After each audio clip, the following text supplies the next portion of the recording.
Wait a cigar, Mr. Potter. You like it? I'll send you a box.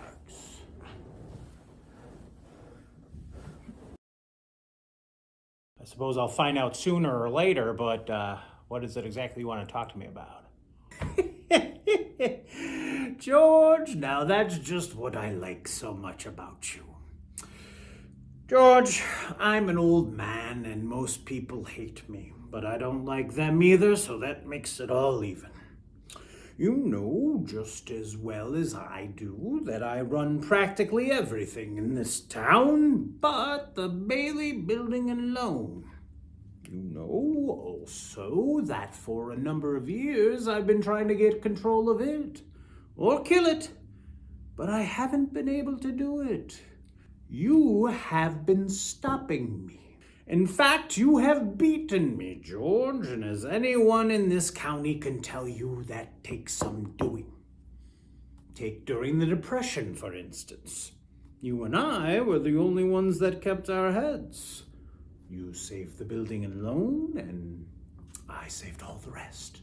Well, most people say you stole all the rest, but the envious ones say that, George, the suckers. Now, I have stated my side very frankly. Now, let's take a look at your side.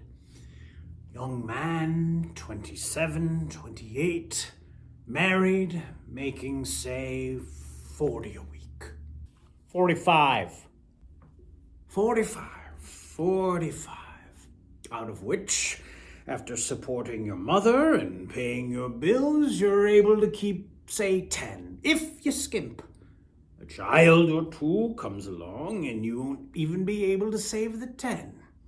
Now, if this young man of 28 was a common, ordinary yokel, I'd say he was doing just fine. But George Bailey is not a common, ordinary yokel. He's an intelligent, smart, ambitious young man who hates his job, who hates the building and loan almost as much as I do. A young man who's been dying to get out on his own ever since he was born. A young man, the smartest one in the crowd, mind you. A young man who has to sit by and watch his friends go places because he's trapped. Yes, sir, trapped into frittering his life away playing nursemaid to a lot of garlic eaters. Do I paint a correct picture or do I exaggerate? Well, what's your point, Mr. Potter? My point is I want to hire you. Hire me? I want you to manage my affairs, run my properties. George, I'll start you out at $20,000 a year.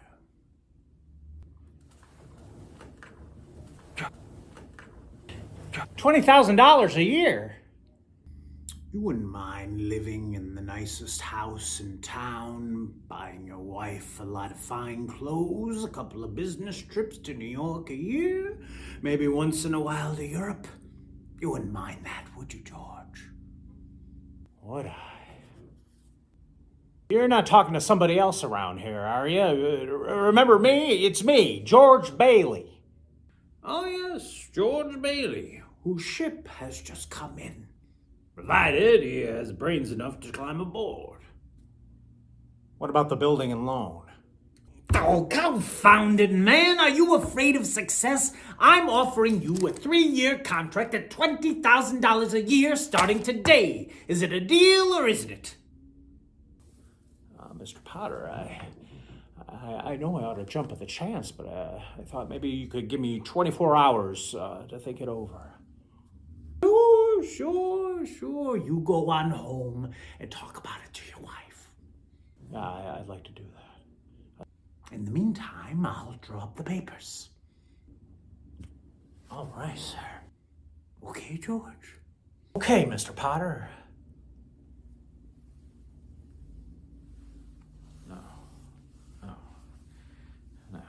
No, wait a minute. I don't have to talk to anybody. I know right now. And the answer is no. No, dog. Doggone it. You sit here and you spin your little web and you think the world revolves around you and your money. Well, it doesn't, Mr. Potter. And the whole vast configuration of things I say you were nothing but a scurvy little spider. And that goes for you, too. And it goes for you, too.